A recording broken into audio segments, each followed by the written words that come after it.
Hi friends, we're on Luke chapter 6, and I believe that you are going to hear from God today. He is going to speak to you, into your heart, into your situation, into what you're needing to hear, which direction you're needing to go in, the love that He feels for you. I believe He is going to get that across to you today as you just take time to set aside for Him. Thanks for coming along with me. One Sabbath day, as Jesus was walking through some grain fields, His disciples broke off some heads of grain, rubbed off the husks in their hands, and ate the grain. I can't even imagine what that really looks like because I've never actually done that before. Verse 2. But some Pharisees said, "Why are you breaking the law by harvesting grain on the Sabbath?" I'm trying not to do any commentary as we're reading along, but I just thought, are they following Him around again? These are the same people that were following Him in chapter 5? Okay. Why are you breaking the law by harvesting grain on the Sabbath? Verse 3, Jesus replied, "Haven't you read in the scriptures that what David did when he and his companions were hungry? He went into the house of God and broke the law by eating the sacred loaves of bread that only the priests can eat. He also gave some to his companions." And Jesus added, "The Son of Man is Lord, even over the Sabbath." On another Sabbath day, a man with a deformed right hand, was in the synagogue while Jesus was teaching. The teachers of religious law and the Pharisees watched Jesus closely. If He healed the man's hand, they planned to accuse Him of working on the Sabbath. Lord, I don't ever want my heart to be like that. Oh, that just pains me. To just think that way, to just have that kind of thought, like, oh, I'm just waiting on you to do something wrong. Oh, it just breaks my heart. Lord, I want to be clean and have pure, clean thoughts and motives about other people. Okay, enough of Elizabeth's commentary. Verse 8, let's get to the word. But Jesus knew their thoughts. He said to the man with the deformed hand, "Come and stand in front of everyone." So the man came forward. Then Jesus said to His critics, "I have a question for you. Does the law permit good deeds on the Sabbath? Or is it a day for doing evil? Is this a day to save life or to destroy it?" He looked around at them one by one and then said to the man, "Hold out your hand." So the man held out his hand and it was restored. At this, the enemies of Jesus were wild with rage, and they began to discuss what to do with Him. One day soon afterward, Jesus went up on a mountain to pray, and He prayed to God all night. At daybreak, He called together all of His disciples and chose 12 of them to be apostles. I need to write something down. I just had this thought. I want to write that down real quick.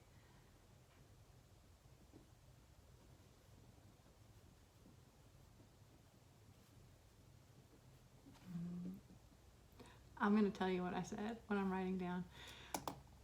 As we're reading along and we see, okay, on Sunday, the next Sunday, then the day after, a couple days later, it reminds me of my journal entries. When I'm writing, like I try to write in them every day, but I don't really try that hard. I write in them, but maybe I'm not very consistent about every single day. About the journals that I keep of just what happened that day. And this is what the book of Luke is about. Luke is writing down his account of what he saw happening in Jesus' ministry. And, sometimes maybe he wasn't there that day, or maybe he didn't see this, or, from Sunday to Sunday, you're like, well, what happened Monday, Tuesday, Wednesday, Thursday, Friday? What happened Saturday? But even in my journals, I don't write down every single thing that happened. So I just think it's so fascinating, some of the stories that they tell, that Luke tells that maybe John didn't tell. And then how they also kind of got together and said, okay, this is what I remember. Do you remember this? I remember in The Chosen, I've been watching the Chosen series by Dallas Jenkins, and there's this time when Nicodemus is talking to Jesus in that, in that upper room or in that space where no one else could see him in the dark of night, kind of keeping from being found out by the other Pharisees.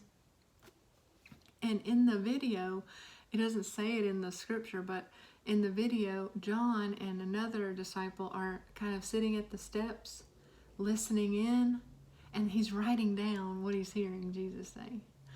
And that is just such a clear picture of, well, how did we get this? Well, the disciples were writing in their journals. They were writing down the things that they were seeing, an eyewitness account. That's what Luke said in the beginning. This is an eyewitness account. And I also got together with some of the other disciples, and we talked about it. And, oh, yeah, I remember that. And so I just think that was so neat. And I wanted to write that down so that I could remember that later, because I may get on another rabbit trail. But anyway, I'm getting back to the word.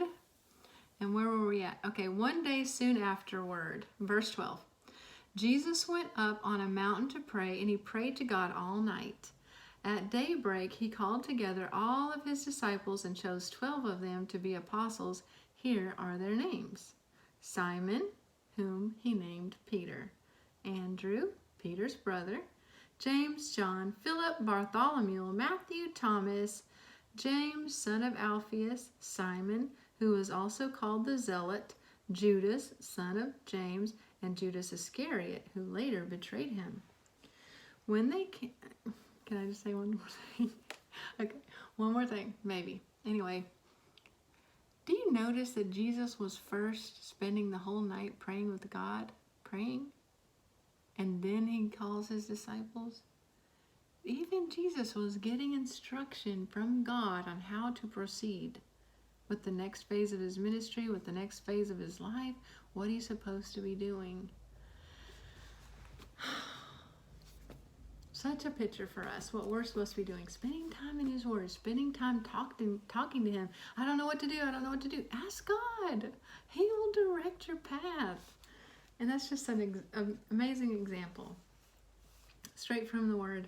Verse 17, when they came down from the mountain, the disciples stood with Jesus on a large level area surrounded by many of his followers and by the crowds. They were people from all over Judea and from Jerusalem and from as far north as the seacoast of Tyre and Sidon. They had come to hear him and to be healed of their diseases, and those troubled by evil spirits were healed. Everyone tried to touch him, because healing power went out from him, and he healed everyone. Then Jesus turned to his disciples and said, and this is the Sermon on the Mount, or the Beatitudes, God blesses you who are poor, for the kingdom of God is yours. God blesses you who are hungry now, for you will be satisfied. God blesses you who weep now, for in due time you will laugh. What blessings await you when people hate you and exclude you and mock you and curse you as evil because you follow the Son of Man. When that happens, be happy. Yes, leap for joy, for a great reward awaits you in heaven. And remember, their ancestors treated the ancient prophets that same way. What sorrow awaits you who are rich, for you have your only happiness now. What sorrow awaits you who are fat and prosperous now, for a time of awful hunger awaits you. What sorrow awaits you who laugh now, for your laughing will turn to mourning and sorrow. What sorrow awaits you who are praised by the crowds, for their ancestors also praised false prophets. Another good place to stop and to check your commentaries and to look up sermons. What does it mean? What's the Sermon on the Mount? What is he really saying? And how does that apply to me in my life right now? That's a great opportunity to do that, to look in other commentaries or even in your journal writing and your time alone with God. He can explain that to you. Verse 27. But to you who are willing to listen, that's me. I'm willing, Lord. I'm willing to listen to you. I say, love your enemies. Do good to those who hate you. What? Bless those who curse you. Pray for those who hurt you. If someone slaps you on one cheek, offer the other cheek also. If someone demands your coat, offer your shirt. Also, give to anyone who asks, and when things are taken away from you, don't try to get them back. Do to others as you would like them to do to you.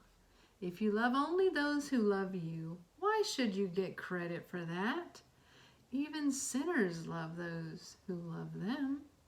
And if you do good only to those who do good to you, why should you get credit? Even sinners do that much. And if you lend money only to those who can repay you, why should you get credit? Even sinners will lend to other sinners for a full return. Love your enemies, do good to them, lend to them without expecting to be repaid. Then your reward from heaven will be very great, and you will truly be acting as children of the Most High, for He is kind to those who are unthankful and wicked. You must be compassionate, just as your Father is compassionate.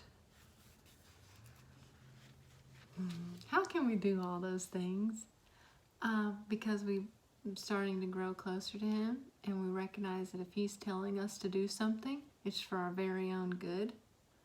And we can trust Him that His word is right. And if I'll stay in line with that, then I can do the hard things that He's asking me to do. And I can, I trust Him. I know He's got my best interest at heart. So if He's asking me to do these things that my flesh is saying, oh no, I don't want to, it's for a very good reason. And I know that because I've been spending time with Him, and I know He loves me. And so it makes it easier to be able to do some of these hard things that He's asking us to do. Like 37, do not judge others, and you will not be judged. Do not condemn others, or it will all come back against you.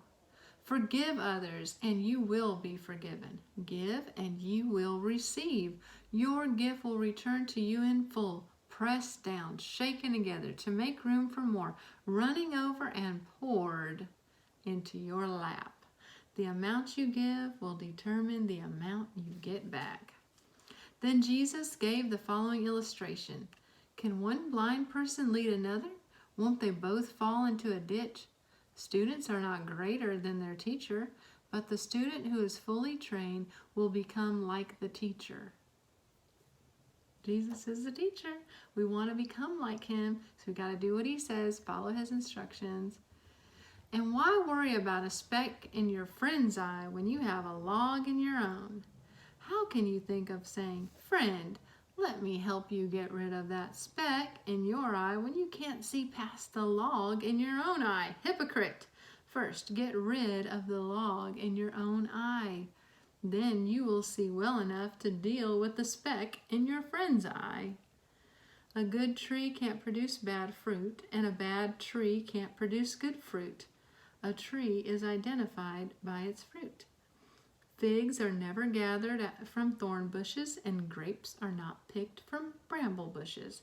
A good person produces good things from a treasury of a good heart, and an evil person produces evil things from the treasury of an evil heart.